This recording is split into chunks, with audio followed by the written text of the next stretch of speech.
Hola compañeros de aprendizaje, ¿cómo vais? Estamos con una segunda entrega de espacios vectoriales, problemas resueltos.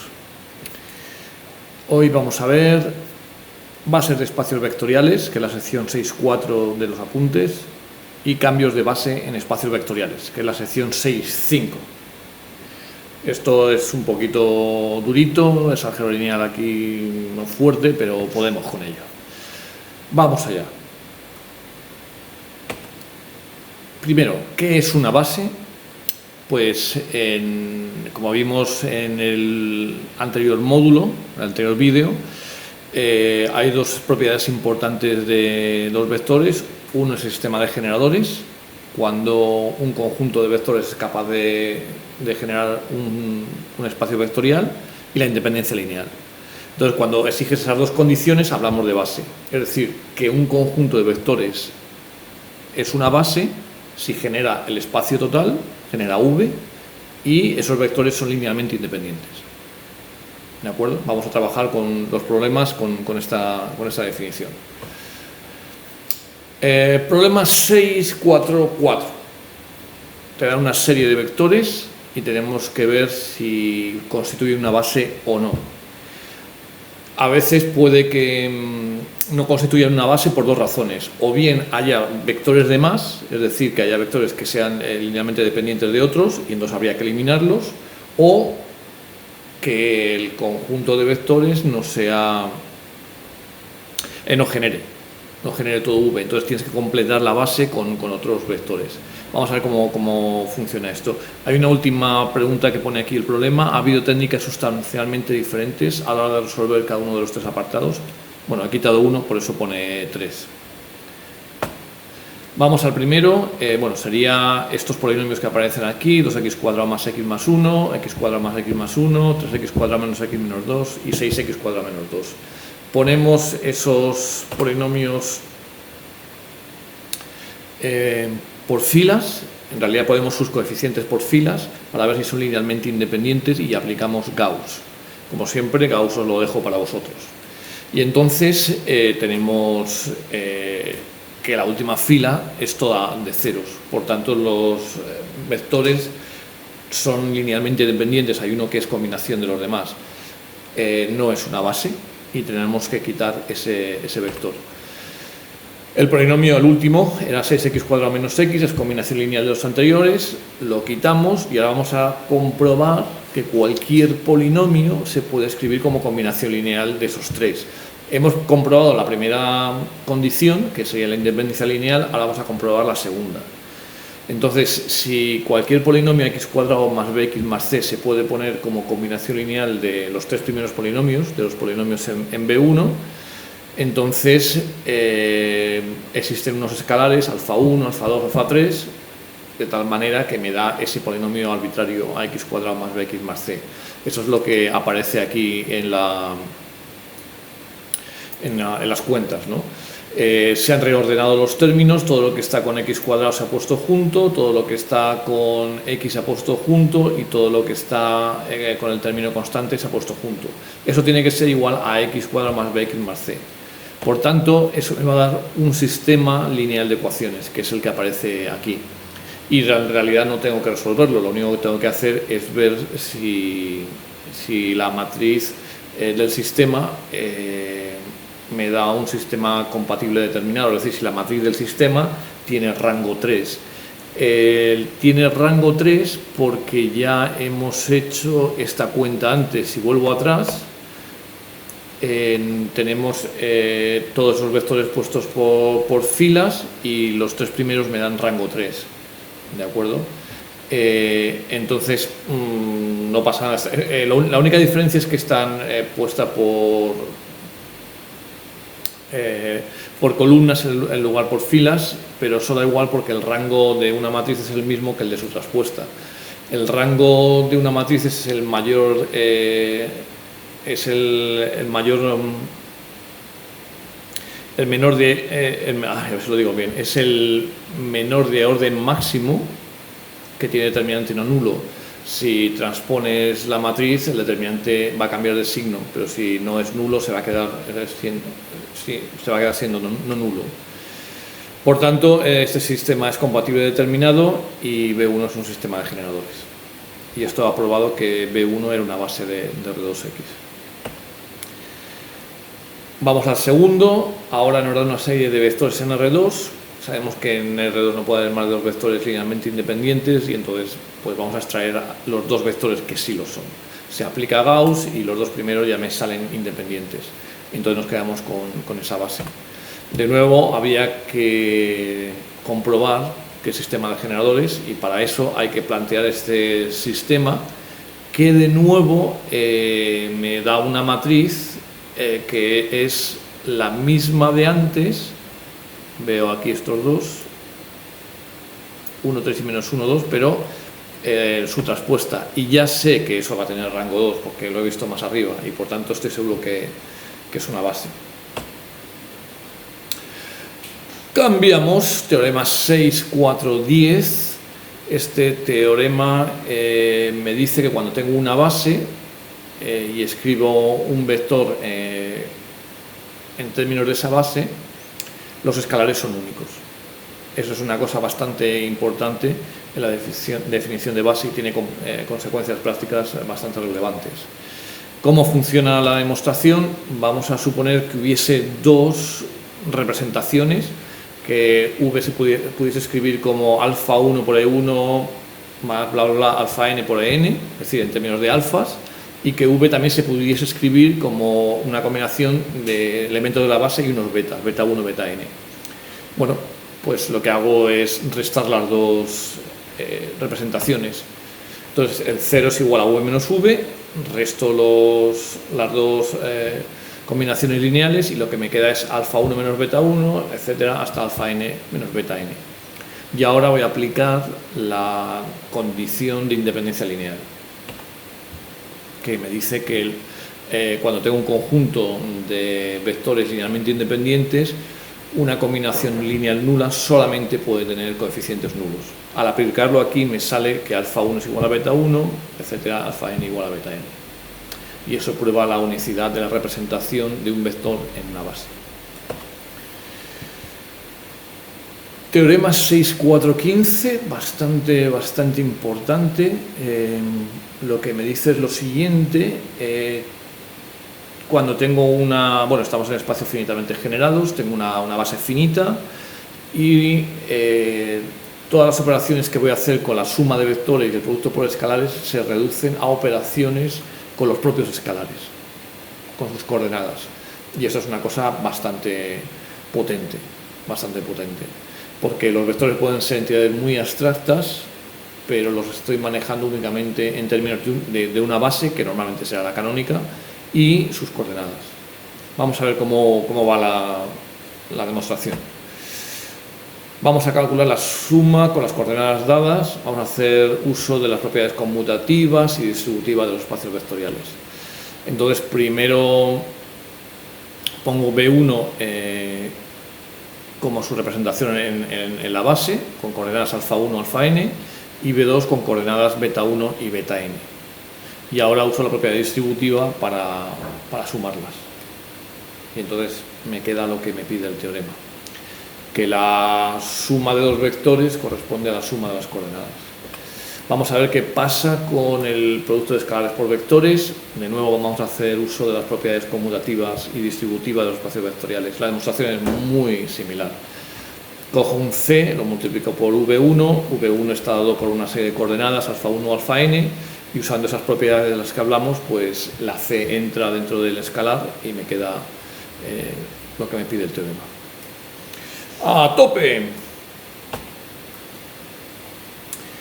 Bueno, ahora entramos en teoremas ya más fuertes. El teorema 6, 4, 18 me dice tengo un sistema de vectores V1, VR, una base, y entonces me dice que U es linealmente independiente si solo si el rango de la matriz R por N de las coordenadas en B es igual a R.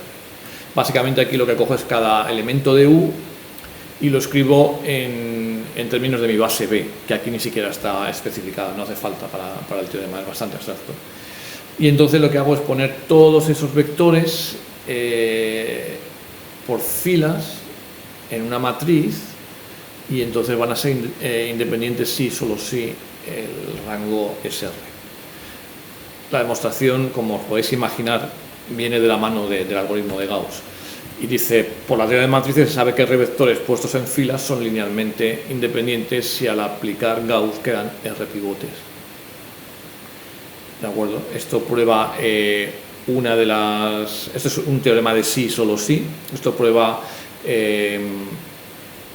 una de las implicaciones, la que va de izquierda a derecha, la de vuelta, el recíproco. Esto también es cierto porque las filas que tienen pivote después de aplicar Gauss corresponden en efecto a vectores linealmente independientes. Esto ha sido básicamente una demostración basada en teoría de matrices. Aquí hay un problema de aplicación, el 6.4.19. Consideramos sus 4 vectores y queremos determinar si son linealmente independientes. Estamos en el recuadro primero, luego me lo piden en Z7 y vamos a ver que la situación cambia. Entonces los ponemos por filas, se aplica Gauss y hay 3 posiciones pivote, el 1, el 5 y el 7, y por tanto son linealmente independientes. El rango es 3, no hay problema. Ahora lo hacemos con Z7 y claro, ya nos imaginamos al ver el 7 aquí, en el último pivote del caso R4, que ahora eso va a ser 0 y en efecto lo es. Entonces ahora el rango pues va a ser 2. ¿Cómo vamos? ¿Hasta aquí bien? ¡Alegría!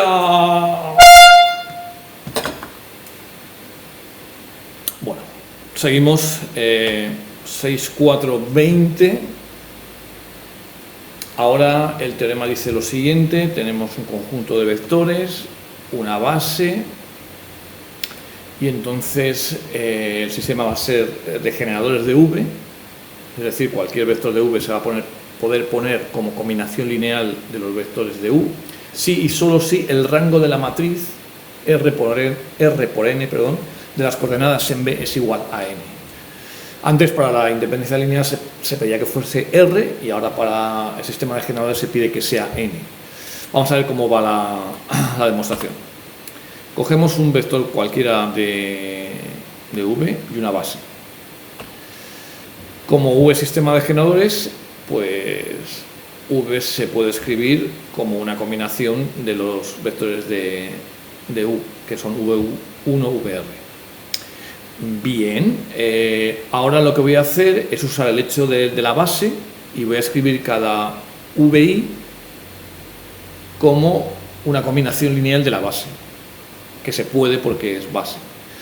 Entonces voy a llamar a las coordenadas de VI en la base B a su I1 a su IN. ¿De acuerdo? Y ahora el índice I varía entre 1 y R. Entonces empezamos con esa expresión, con la expresión de V, y sustituimos los VI por su expresión en términos de B. Entonces pues quedaría esto, este V1 de aquí ha sido sustituido por todo esto. ¿De acuerdo? Y este VR de aquí ha sido sustituido por todo esto. Y ahora reagrupamos, sacamos factor común, usamos las propiedades del espacio vectorial y sacamos factor común E1, que está, por ejemplo, aquí está en alfa 1 a 1, 1, está en más términos, y aquí, por ejemplo, está en alfa R a R1. Entonces lo agrupamos todo, sacamos factor N1, N2, etcétera, Nn. Y todo eso lo ponemos en forma matricial. Y entonces en forma matricial quedaría esto. Vale, entonces si es un sistema de generadores, los escalares alfa 1, alfa R existen.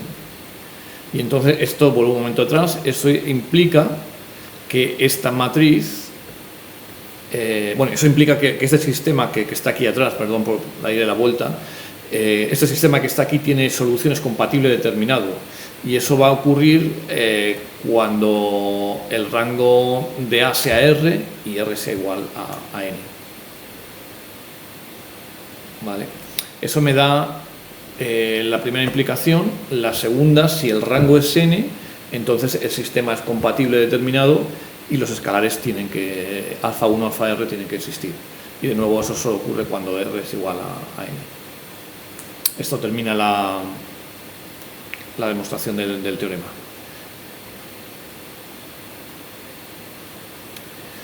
Problema 6.4.21 nos da una serie de polinomios y quiero saber si es un sistema de generadores. Este problema está pensado para aplicar el teorema anterior. Y te dice, si ahora se interpretan esos vectores en Rx, en los polinomios de grado arbitrario, en el espacio vectorial de los polinomios de grado arbitrario, sigue siendo un sistema de generadores. Bueno, vamos a ver. Vamos a llamar U1, U4, U1, U2, U3, U4 a esos polinomios, y sus coordenadas en la base canónica pues son las que aparecen aquí, ¿vale? Sería 0, 2, 1, 1, 0, 1, etc. Ponemos estas coordenadas por filas y aplicamos Gauss. Y entonces vemos que sale una fila de ceros y entonces, bueno, pues el rango de la matriz es 3 y la dimensión de R2X es 3 y por tanto sí es un sistema de generadores. No es un sistema linealmente independiente, pero solamente me están preguntando si es un sistema de generadores y la respuesta es sí. Si se interpretan esos polinomios en Rx, pues ya no es un sistema de generadores. Rx es un espacio de dimensión infinita y bueno, pues aquí tenemos tres vectores. El argumento que he puesto aquí es los polinomios de grado 3 o superior no se pueden poner como combinación lineal de polinomios de grado 2 o menor. ¿Vale? Siguiente problema, teorema en este caso. El teorema de la compleción de la base. Tenemos un espacio vectorial de dimensión finita, nos dan un sistema de vectores linealmente independiente y entonces el teorema dice que siempre es posible elegir una serie de vectores ER más 1 hasta EN, de modo que todos los vectores puestos juntos sea una base de V. De nuevo, esta demostración va a estar bastante basada en matrices. Vamos a llamar vamos a elegir estos vectores ER más 1, etcétera, EN en términos de la base canónica. De hecho, van a ser los vectores de la base canónica. El subíndice R más 1 va a indicar que en la posición R más 1 hay un 1, y así hasta el vector EN, que tiene un 1 en la última posición. Entonces, como U es linealmente independiente, cuando ponemos esos vectores por filas, pues entonces al aplicar Gauss, después de aplicar Gauss, me quedan todas las posiciones pivotes en la diagonal. Y lo que hago es completar a partir de ahí con la base canónica. Y entonces me va a dar una matriz que tiene el rango n y por tanto es una base. Muy bien, seguimos. Aplicación del teorema anterior. Vamos a completar esta base. Ponemos por filas nuestros vectores para ver cuáles son linealmente independientes y vemos que el último no lo es. Estamos en R4, necesitamos que nuestra base tenga 4 elementos, que tenga dimensión 4. Entonces lo que hacemos es descartamos el último vector, que es combinación lineal, y tengo que completar con dos vectores que los voy a completar con E3 y E4. Es decir, E3 tiene un 1 en la tercera posición y E4 un 1 en la cuarta posición. Si los pusiese todos en una matriz, vería que esa matriz tiene 4 posiciones pivote. ¿De acuerdo? Vamos ahora a los cambios de base, que son dificilitos. ¿Cómo funcionan los cambios de base? Bueno, por una parte tenemos un vector 2, 1, en este caso este pequeño ejemplo geométrico que he puesto aquí, y ese vector se describe como 2, 1 en la base canónica, que sería 1, 0 y 0, 1. Es decir, que es el vector 2, 1 es 2 veces E1 más una vez E2. Vale, estoy viendo los vectores con los ojos de B1, de la base canónica. Si ahora cambio de base y elijo, por ejemplo, una base que es U1, 1 menos 1 y U2, 1, 1, las coordenadas que tenía antes, que eran 2, 1, ya no me valen para describir ese vector. Tengo que cambiar de coordenadas. Y ahora las nuevas coordenadas serán 1 medio, 3 medios. 1 medio para U1 y 3 medios para U2. Vamos a ver cómo se cogen todas estas ideas y se ponen de manera abstracta para obtener la expresión general de un cambio de base. Vamos a coger un vector, W, que está descrito en la base B1 por las coordenadas alfa 1, alfa n. Eso es posible porque B1 es una base.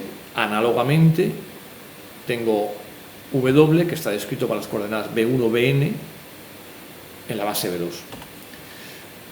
Las dos bases son sistemas de generadores. En particular, puedo poner la primera base en términos de los segundos. Vamos a poner que la primera base es U1, Un y la segunda V1, Vn. Tendría esta ecuación. Y aquí tengo U1 que dice A1, 1 por V1 más A1n por Vn.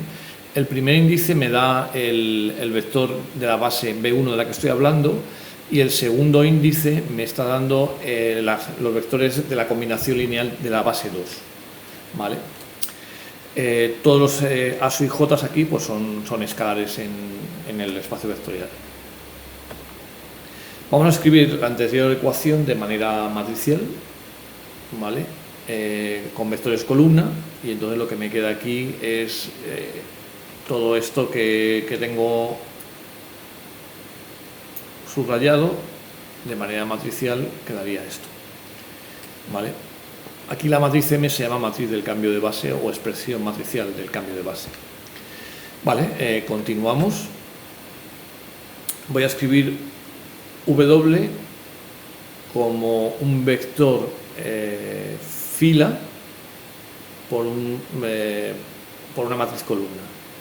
Quiero poner los USUIs en matriz columna para aprovechar la expresión 2. De hecho, lo que voy a hacer ahora es sustituir 2 por esta expresión. Perdón, sustituir 3 por la expresión 2. Vamos allá. Quedaría eso. ¿De acuerdo? Esto me dice que aquí meto las coordenadas en la base 1, multiplico por esta matriz y ya las tengo en la base 2.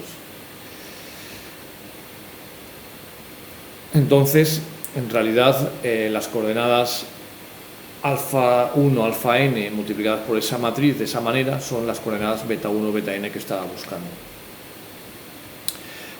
Cuando se pone en forma de vector columna, la matriz que ha aparecido antes aparece traspuesta, y eso hay que tener cuidado a la hora de hacer los problemas. Bueno, vamos con los problemas entonces. Vamos a hacer el 651, de acuerdo, que son 3 apartados. Vamos con el primero. Bueno, vamos a comentarlo. Son vectores en R3, en Z37 y en R2X. Te dan dos bases. La primera base es la canónica y la segunda es una base que te dan ahí. Y bueno, pues tienes que hacer el cambio de base. Vamos a llamar USU1, USU2, USU3 a los vectores de la base 2, ¿vale? Y entonces vamos a llamar E1, E2 y E3 a los vectores de la base canónica, como hacemos siempre, y vamos a escribir los vectores de la base 1 en términos de la base 2, ¿vale? Eso es lo que es fácil de hacer. Lo que me está pidiendo la ecuación del cambio de base es lo contrario, escribir los otros vectores, los vectores de la base 2 en términos de la base 1. ¿Vale? Entonces, todo esto lo ponemos en forma matricial para cada uno de los E1, E2 y E3. Y me quedaría eso. Ahí veis que la matriz es común. Entonces, como es común, la vamos a poner toda junta de esta manera, así.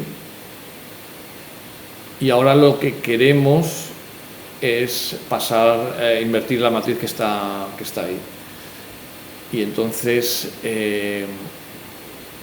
la invertimos usando Gauss-Jordan y nos queda eso. De nuevo recuerdo que las cuentas os las dejo para vosotros. y esta va a ser la matriz del cambio de base. ¿Vale? Entonces ahora no hay más que meter las coordenadas que me han dado. Estas serían las coordenadas que aparecen aquí. 1, 3, menos 1 serían coordenadas en la base canónica y esto de aquí serían coordenadas en la base 2. De hecho, aquí tenéis la comprobación. ¿Vale? Ponemos esas coordenadas con los elementos de la base B2 y nos sale 1, 3, menos 1.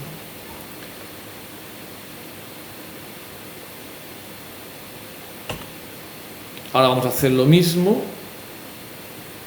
pero estamos en Z7 y el argumento es el mismo, lo único que hay que invertir la matriz en Z7, que no se hace a partir de la de R, se hace directamente la de Z7 y nos quedaría esa matriz.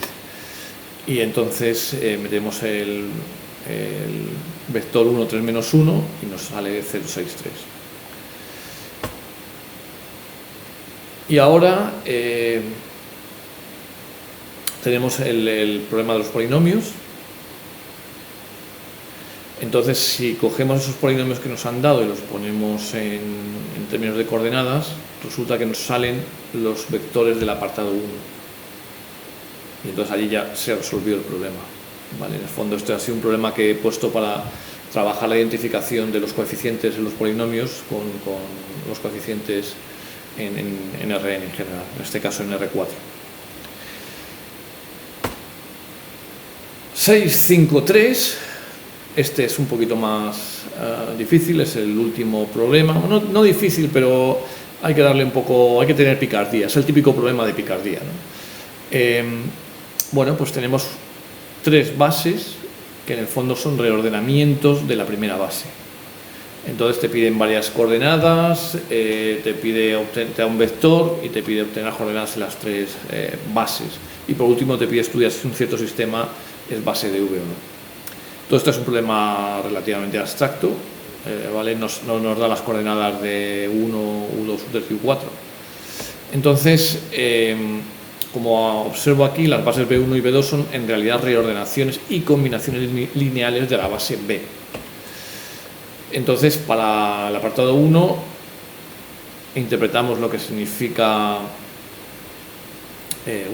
las coordenadas en una base. Tenemos B2, tenemos menos 1, 2, 1, 0, metemos los elementos de la base y nos queda U1 menos U2 más U3, y eso se interpreta en términos de la primera base, U1, U2, U3 y U4, y nos queda el vector de coordenadas 1, menos 1, 1, 0. ¿Vale? Para 2, para la base B, tenemos U1, U2, U3 y U4. Esto sería directamente, nada, es muy sencillo, escribir esas coordenadas. En cambio, para la base B1, que es una reordenación de la base B, pues reordenamos a nuestra vez esos vectores y entonces quedaría 1, 2, menos 3, 0. Para la última base, ya es una reordenación más una combinación lineal. Lo que hacemos es forzar la combinación lineal dentro del vector. De hecho, 2U1 menos 3U2 más U3 es el tercer vector de la base que nos están dando. Entonces los otros van a ser 0 y con eso ya tengo lo que estaba buscando, que es el vector 0, 0, 1, 0. Bien, y por último voy a volver al problema para recordar. Me está pidiendo que vea si este sistema de aquí, este que marco, es linealmente independiente. ¿Vale?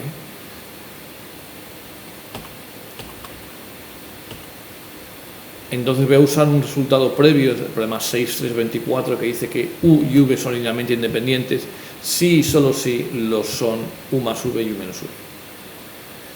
Vale, entonces tenemos ese sistema que es una combinación no nula de vectores de una base que en este caso es U1, U2, U3 y U4.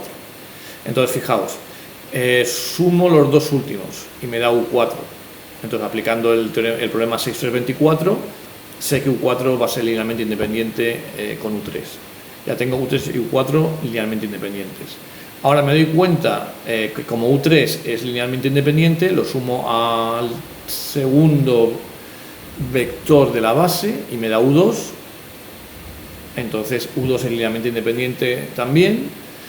Y el último le resto U3 y U4 aplicando dos veces el 6, 3, 24 y me queda U1. Entonces, usando este razonamiento he probado que esos vectores son linealmente independientes y por tanto son una base. ¿De acuerdo? Y esto ha sido todo hasta ahora, amigos. Gracias por escuchar. Seguid aprendiendo. No podemos dejar que la cuarentena nos pueda. Un abrazo.